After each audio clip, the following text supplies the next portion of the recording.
Hello students, आज nationalism in India class 10th के chapter में आज हम देखेंगे सॉल्ट मार्च। सॉल्ट मार्च महात्मा गांधी ने किस प्रकार शुरू किया। लास्ट वीडियो में हमने देखा था कि जब कंप्लीट इंडिपेंडेंस का प्रस्ताव पारित किया गया था जवाहरलाल नेहरू की अध्यक्षता में, तो उसमें जब इनका कांग्रेसियों ने कही आज से हमारा मेन मोटिव जो है वो कंप्लीट इंडिपेंडेंस होगा, हमें जो डोमिनियन स्टेटस नहीं चाहिए, तो महात्मा गांधी ने उस मूवमेंट को लोगों की कॉमन पीपल से जोड़ने के लिए सॉल्ट मार्च का यूज किया। सॉल्ट मार्च क्या था? Powerful weapon. Salt was a powerful weapon could unite the nation. Mahatma Gandhi सोचते थे कि सॉल्ट एक पावरफुल वेपन है जो पूरे राष्ट्र को एक तरह से एक सूत्र में बांध सकता है और जोड़ सकता है। 31 जनवरी 1930 sent a letter to the Viceroy Irwin stating 11 demands। महात्मा गांधी ने 31 जनवरी 1930 को एक लेटर लिखा लॉर्ड इरविन को। उसमें उन्होंने अपनी 11 डिमांड्स रखी। भाई हमारी ये 11 डिमांड्स मान ली जाए तो हम आगे मूवमेंट नहीं करेंगे। इसमें से most ring was to abolish salt tax. सबसे ज्यादा जो हिलाने वाली डिमांड थी वो थी सोल्ट टैक्स। सोल्ट टैक्स को अबॉलिश करना। अबॉलिश मीन्स रिमूव करना। सोल्ट टैक्स क्या था? ब्रिटिश ने सोल्ट के ऊपर टैक्स लगाया हुआ था।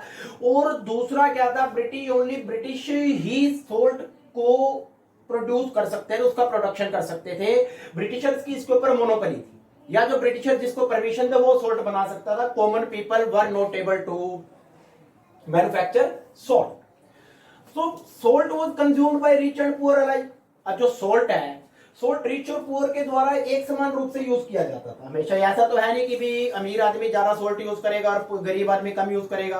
दोनों बराबर रूप से यूज करते हैं सोल्ट को। और इस कारण जो है सोल्ट टैक्स का जो बोझ है वो गरीबों पे भी पड़ रहा था। तो गरीबों के ऊपर भी पड़ने के कारण महात्मा गांधी ने इसको वेपन के रूप में यूज किया। Tax on salt was the oppressive face of the British. और इसी कारण जो सोल्ट के ऊपर टैक्स था वो ब्रिटिशर का सबसे ऑप्रेसिव फेस दिखाता था, दमनकारी चेहरा दिखाता था, क्योंकि गरीब लोगों को भी इसका टैक्स देना पड़ता था। और जबकि गरीब लोगों के लिए तो आज के टाइम में भी हम देखते हैं हमारी सरकार ने कितनी फैसिलिटीज दी हुई है। राशन डिपोट के ऊपर से उनको जो गेहूं है या चावल है वो बिल्कुल फ्री में मिलता है। लेकिन ब्रिटिश राज में क्या था? इन एसेंशियल थिंग्स के ऊपर, इन एसेंशियल थिंग्स, सोल्ट जैसे एसेंशियल थिंग्स के ऊपर गरीब लोगों को टैक्स देना पड़ता था। सो इस कारण से महात्मा गांधी ने सिविल डिसोबीडियंस मूवमेंट स्टार्ट करने की सोची। Ultimatum was given. और तो महात्मा गांधी ने लॉर्ड इरविन को जो लेटर लिखा उसमें कहा कि आप हमारी डिमांड मान लें 11 मार्च तक, नहीं तो हम अल्टीमेटम आपको ये दे रहे हैं कि 11 मार्च तक अगर आपने हमारी डिमांड नहीं मानी तो हम सिविल डिसोबीडियंस मूवमेंट को स्टार्ट कर देंगे। बट क्या हुआ? Irwin refuse to negotiate. जो लॉर्ड इरविन था वायसराय, उसने बातचीत करने से मना कर दिया। उसने कहा मैं आपकी कोई बात नहीं मानूंगा, ना ही हम सॉल्ट पे से टैक्स हटाएंगे। इसके बाद Mahatma Gandhi started salt march with 78 volunteers. Mahatma Gandhi ने सॉल्ट मार्च शुरू कर दिया 78 वॉलंटियर्स के साथ। वॉलंटियर जो अपनी इच्छा से किसी भी प्रोग्राम में पार्टिसिपेट करें। सो उन्होंने 78 वॉलंटियर्स के साथ सॉल्ट मार्च शुरू कर दिया। क्या करा उसमें? यह सॉल्ट मार्च उनका था साबरमती टू दांडी। साबरमती से दांडी तक की उन्होंने पैदल यात्रा करी। पैदल यात्रा शुरू करी 78 वॉलंटियर्स के साथ। साबरमती भी गुजरात के अंदर है और दांडी भी गुजरात के अंदर है। 240 माइल्स इनका डिस्टेंस है। तो 240 माइल तक महात्मा गांधी अपने वॉलंटियर्स के साथ पैदल चले। साबरमती में नहीं हम बताना चाहूंगा, महात्मा गांधी का हेडक्वार्टर था। यहां से जो भी स्ट्रेटेजी बनती थी इनकी साबरमती से ही बनती थी। जैसे इनके ऊपर एक सॉन्ग भी है, मैं दे दी हमें आजादी बिना खड़ग बिना ढाल, साबरमती के संत तूने कर दिया कमाल। तो साबरमती के संत भी कहा जाता है महात्मा गांधी। तो वॉक 24 डेज, ये 24 दिन तक चले। 10 माइल्स पर डे, एक दिन के अंदर 10 किलोमीटर चले। और जहां जहां भी महात्मा गांधी रुके अपने इस कैंपेन के दौरान और या अपनी इस यात्रा के दौरान, तो हजारों लोग उनको सुनने के लिए आते थे। And they were impressed by Mahatma Gandhi and they were ready to take part in civil disobedience movement। 6 अप्रैल को गांधी जी दांडी पहुंच गए और समुद्र and violated law by manufacturing salt. Dandi समुद्र के किनारे था, तो वहां पे गांधी जी ने लॉ तोड़ा, कानून तोड़ा सॉल्ट बना के। उन्होंने नमक, समुद्र के पानी को उबाला और मुट्ठी भर नमक बनाया और उससे उन्होंने ब्रिटिश की मोनोपोली खत्म कर दी। भाई British, without British permission Indian could make salt. तो इस कारण से उन्होंने सॉल्ट लॉ को तोड़ दिया। 6 मार्च को दांडी पहुंच के गांधी जी ने सॉल्ट लॉ को तोड़ दिया। तो ये गांधी जी का सॉल्ट मार्च था। सॉल्ट मार्च जब उन्होंने गांधी जी ने सॉल्ट बनाया, और it was the beginning of civil disobedience movement, और यहीं से सिविल डिसोबीडियंस मूवमेंट की शुरुआत हो गई। सिविल डिसोबीडियंस मूवमेंट के लिए कोई प्रॉपर डेट नहीं रखी गई भी इस डेट को मूवमेंट शुरू होगा। तो गांधी जी ने जैसे ही नमक बना के कानून को तोड़ा तो वहीं से सिविल डिसोबीडियंस मूवमेंट की शुरुआत हो गई। सिविल डिसोबीडियंस, सविनय अवज्ञा, डिसोबे करना, किसी काम को डिसोबे करना। तो इसमें इन्होंने ब्रिटिशर्स के काम को डिसोबे करना था, बट किस तरीके में करना था? नॉन वायलेंस रूप। People were asked only not to cooperate with British but also break the colonial laws. अब इस मूवमेंट में जो नॉन कोऑपरेशन मूवमेंट से थोड़ा सा मूवमेंट अलग कैसे था, इसमें लोगों को कहा गया कि भाई आपने ब्रिटिश को कोऑपरेट तो करना ही नहीं है, वो तो ठीक है जैसे नॉन कोऑपरेशन मूवमेंट में था, बट इसमें दूसरी बात जोड़ी गई कि आपने जो कॉलोनियल लॉज हैं, जो ब्रिटिश लॉज हैं, उनको भी आपने तोड़ना है, उन कानून को तोड़ना है। भाई हम ब्रिटिश के कानून को नहीं मानेंगे, हमारे देश में ब्रिटिशर्स के कानून नहीं चलेंगे। तो इस कारण से लोगों ने जब इसका बहुत असर हुआ और लोग काफी संख्या के अंदर इस मूवमेंट के अंदर पार्टिसिपेट करने लगे। जैसे नॉन कोऑपरेशन मूवमेंट में था, लोगों ने क्या करा, बायकॉट कर दिया फॉरेन गुड्स का, स्कूल का बायकॉट कर दिया, दोबारा से उन्होंने कॉलेजेस का बायकॉट कर दिया, लोगों ने सरकारी नौकरियां भी छोड़ दी, और लोगों ने जगह जगह पे सॉल्ट बनाना शुरू कर दिया। सॉल्ट बना के उन्होंने ब्रिटिश कानून का बायकॉट करना शुरू कर दिया। तो ब्रिटिश कानून को उन्होंने डिसोबे भी करना शुरू कर दिया। अब जब ये मूवमेंट इतनी तेजी से फैलने लगा, बहुत ज्यादा पॉपुलर हो गया जब ये मूवमेंट, तो ब्रिटिशर्स ने अपनी वही नीति अपनाई। कौन सी नीति अपनाते हैं ब्रिटिशर्स हमेशा? ओप्रेसिव पॉलिसी, दमनकारी नीति। इंडियंस जो सत्याग्रही थे वो हमेशा से ही पॉलिसी अपनाते थे अहिंसा की, नॉन वायलेंस की, और ब्रिटिश उसको कुचलने के लिए हमेशा पॉलिसी अपनाते थे वायलेंस की, ओप्रेसिव पॉलिसी। देन क्या हुआ, इन अप्रैल 1930 Abdul Gaffar Khan was arrested.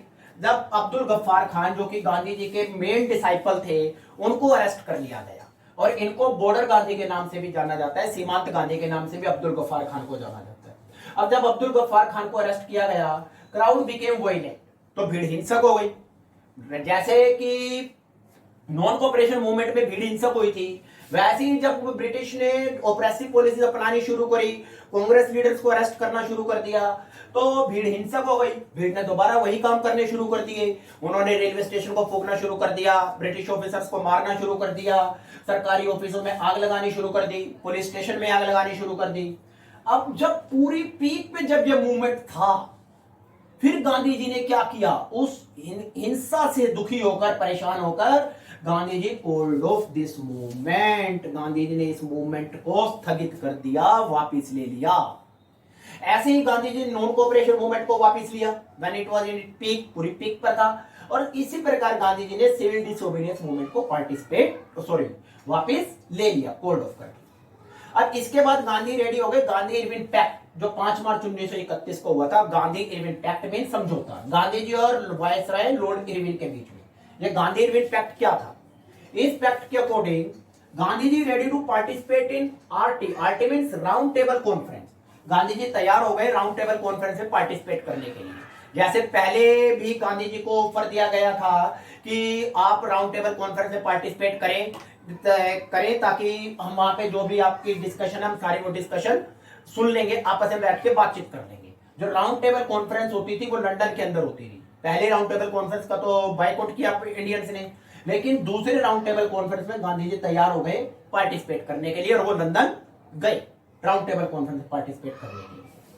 Government was ready to release political prisoner, और गवर्नमेंट ने ये बात कही भी आप राउंड टेबल कॉन्फ्रेंस में पार्टिसिपेट करोगे तो हम आपके जो प्रिजनर्स हैं, पॉलिटिकल प्रिजनर, हमने जो सत्याग्रह आंदोलन के दौरान जो भी जेल में रखे हुए हैं, कैदी बनाए हुए हैं, सत्याग्रह इसको अरेस्ट किया हुआ है, उनको हम फ्री कर देंगे। तो इस बात में गांधी जी आ गए और Gandhi ji round table conference में पार्टिसिपेट करने के लिए लंदन चले गए। देन नेगोशिएशन फेल्ड, लेकिन वहां पे क्या बात हुई, जो उनकी बातचीत थी ब्रिटिशर्स के साथ, जो नेगोशिएशन थी, वो सब क्या हो गई, फेल हो गई। और गांधी जी रिटर्न डिसअपॉइंटेड, गांधी जी निराश होके वापिस आए, क्योंकि जब नेगोशिएशन फेल हो गई तो उन्होंने निराश होके वापिस आ गए। अब जब वापिस आके उन्होंने देखा भी यहां तो सब कुछ बदल गया था। गवर्नमेंट ने एक बात करी थी पॉलिटिकल प्रिजनर को रिलीज करने की, लेकिन उन्होंने अब्दुल गफ्फार खान को और जवाहरलाल नेहरू को जेल में डाल दिया था। कांग्रेस को इलीगल डिक्लेयर कर दिया था, भाई कांग्रेस तो अवैध है। और तीसरी बात, उन्होंने क्या करनी शुरू कर दी थी, डेमोन्स्ट्रेशन पे, प्रदर्शन पे रोक लगा दी थी, सत्याग्रह के ऊपर हिंसा शुरू कर दी थी। अब गांधी जी इस बात में परेशान हो गए, ये तो मुझे तो धोखा दिया गया, चीट किया गया। तो Gandhi ji started civil disobedience movement again. तो गांधी जी ने कहा मैं सिविल डिसोबीडियंस मूवमेंट को हम दोबारा से स्टार्ट करते हैं, but it lost its momentum by 1934। परंतु 1934 तक ये मूवमेंट ने अपनी जो गति थी वो चमक खो दी। अब खो इसलिए दी इस मूवमेंट ने अपनी चमक, क्योंकि जिन जिन ग्रुप्स ने पहले non cooperative sorry civil disobedience movement में पार्टिसिपेट किया था, वो ग्रुप बाद में जब पीक पे जब ये मूवमेंट था तो गांधी जी उस आंदोलन को वापस ले लिया। अब वापस लेने के बाद किसी की डिमांड उनमें से पूरी नहीं हुई, तो गांधी जी ने क्या करा, जब दोबारा से इसको स्टार्ट किया, रीलॉन्च किया, तो कोर जो ग्रुप जिन्होंने पहले पार्टिसिपेट किया था उन्होंने इस ग्रुप में उतने उत्साह के साथ पार्टिसिपेट नहीं किया और बहुत कम लोगों ने पार्टिसिपेट किया। अब किन किन ग्रुप ने इस मूवमेंट के अंदर पार्टिसिपेट किया और उनके क्या क्या रिजल्ट निकले, we will see next video. Thank you.